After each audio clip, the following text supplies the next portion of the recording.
عمران خان کے لیے ہمدردیاں رکھنے والے سیاستدان لکھاری اور سابق فوجی کیپٹن ایاز امیر نے بھی تسلیم کر لیا ہے کہ موجودہ سیاسی نظام اپنی آئینی مدت پوری کرے گا، کیونکہ گراؤنڈ رولز تبدیل ہو چکے ہیں۔ ان کے مطابق تاریخ اس بات کی گواہ ہے کہ کوئی بڑا حادثہ رونما نہ ہو تو جیسا بھی نظام ہو وہ چلتا رہتا ہے، بشرط یہ کہ فوج اس نظام کے ساتھ چل رہی ہو۔ اس وقت یہ بنیادی شرط پوری ہوتی نظر آ رہی ہے۔ اپنے تازہ تجزیے میں کیپٹن ریٹائرڈ ایاز امیر کہتے ہیں کہ کچھ حادثات ایسے ہوتے ہیں جیسا کہ ایوبی دور میں 1965 کی جنگ کا چھڑ جانا یا مشرف دور میں وکلا تحریک کا اچانک ابھرنا، جن کے نتیجے میں حکمران اچانک فارغ ہو گئے۔ ایسا اس لیے بھی ہوتا ہے کہ ایک لمبے عرصے تک اسی چہرے یا چہروں کو دیکھ دیکھ کر عوام میں ایک اکتاہٹ سی پیدا ہونے لگتی ہے اور یہ سوال کیا جانے لگتا ہے کہ فلاں چہرہ قوم کی جان کب چھوڑے گا، لیکن ایاز امیر کے مطابق موجودہ حکمران ابھی اس نہج کو نہیں پہنچے۔ ان کا کہنا ہے کہ بہرحال اہم قومی کرداروں میں ایک تبدیلی تو رونما ہو چکی ہے۔ قومی سیاست کے اسٹیج سے نواز شریف کا عملاً ایگزٹ ہو گیا ہے، کیونکہ کہنے اور کرنے کے لیے ان کے پاس اب کچھ باقی نہیں رہا۔ ان کا آخری بڑا کام اکتوبر نومبر 2022 میں نئے آرمی چیف کا چناؤ تھا۔ وہ ایک بنیادی فیصلہ تھا جس کے ہو جانے کے بعد میاں صاحب کی اب کوئی خاص ریلیونس نہیں رہی۔ کیپٹن ریٹائرڈ ایاز امیر کہتے ہیں کہ آصف زرداری کو ایک کریڈٹ ضرور جاتا ہے کہ انہوں نے اپنے بیٹے بلاول کی سیاسی تعلیم اچھے انداز میں کی ہے۔ اس کی عمر زیادہ نہیں لیکن اسے تجربہ خاصا مل رہا ہے۔ کہاں وہ شروع کی بے سروپا تقریریں جن میں چیخنا چلانا زیادہ ہوتا تھا اور کہاں اب کا ٹھہراؤ اور نبی تلی گفتگو۔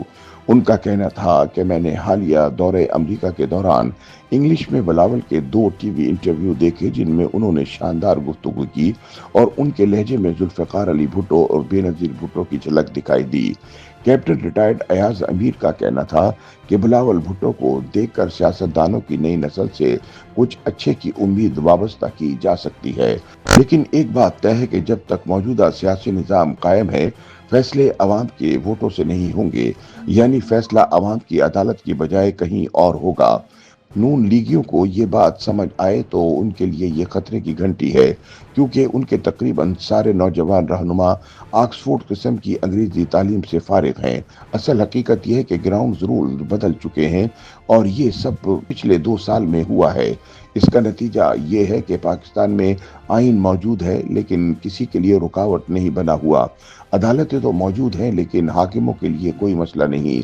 جو کچھ حکمرانوں نے عدالتوں کو رام کرنے کے لیے کرنا تھا وہ 26ویں آئینی ترمیم کے ذریعے ہو چکا۔ کوئی پریس اینڈ پبلیکیشن آرڈیننس نافذ نہیں، لیکن حکمرانی کی راہ میں نہ اخبارات رکاوٹ ہے نہ درجنوں کی تعداد میں ٹی وی چینل۔ سب کو سمجھ آ گئی ہے کہ کس راستے پر چلنے میں عافیت ہے۔ احتیاط کے پیچھے جو اصول کار فرما ہوتے ہیں وہ سب سمجھ چکے ہیں۔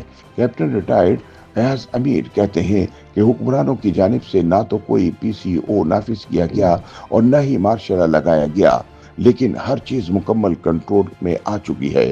خوبصورتی کی بات یہ ہے کہ قومی اسمبلی موجود ہے، سینٹ موجود ہے، صوبائی حکومتیں بھی موجود ہیں، دھواں دھار تقریریں بھی ہوتی ہیں، لیکن حالات یوں بن چکے ہیں کہ ان لوازمات سے کوئی فرق نہیں پڑتا۔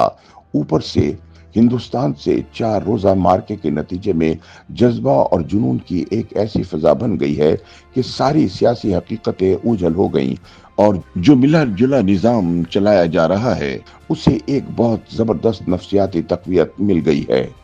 YouTube پر گوگلی نیوز دیکھنے کے لیے youtube.com کی سرچ بار میں googly news T V type کریں۔ گوگلی نیوز کے پیج پر سرخ رنگ کے سبسکرپشن والے بٹن پر کلک کرنا نہ بھولیے۔ YouTube پیج پر اپلوڈ ہونے والی ویڈیوز سے باخبر رہنے کے لیے بیل آئیکن پر کلک کیجیے۔ آپ کو ہر نئی ویڈیو کے بارے میں نوٹیفیکیشن موصول ہو جائے گا۔